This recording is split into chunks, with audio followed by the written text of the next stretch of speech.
Fred Barstein with 401k TV. We just completed a TPSU program at the University of Memphis, and I'm here with Chris. Welcome, Chris. Thank you. Okay, if we ask you a few questions. Absolutely. Okay, great.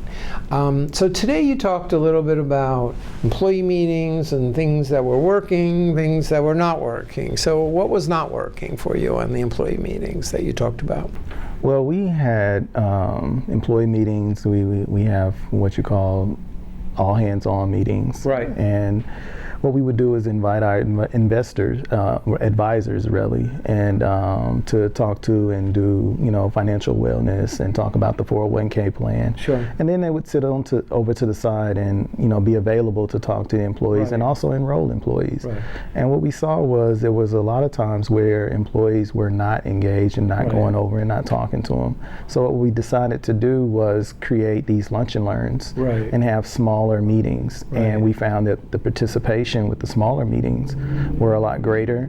There was more participation, Right. more questions, and actually people were coming away actually enrolling and having more information, and they were able to raise questions and create participation. Right. Because they saw they weren't the only ones that had the questions. Yeah, and it seems obvious. Why do you think the smaller meetings were better and more engaged?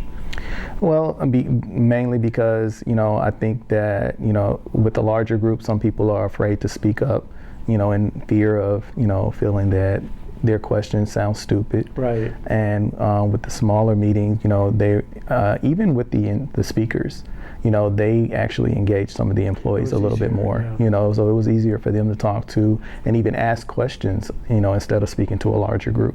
Great.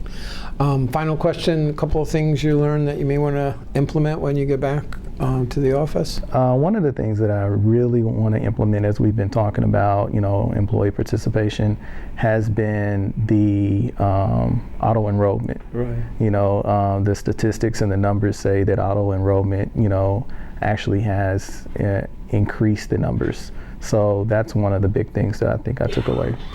Okay. That sounds great. Well, thanks for your participation today and joining us on 401k TV. Mm-hmm. And thank you for watching. Stay tuned.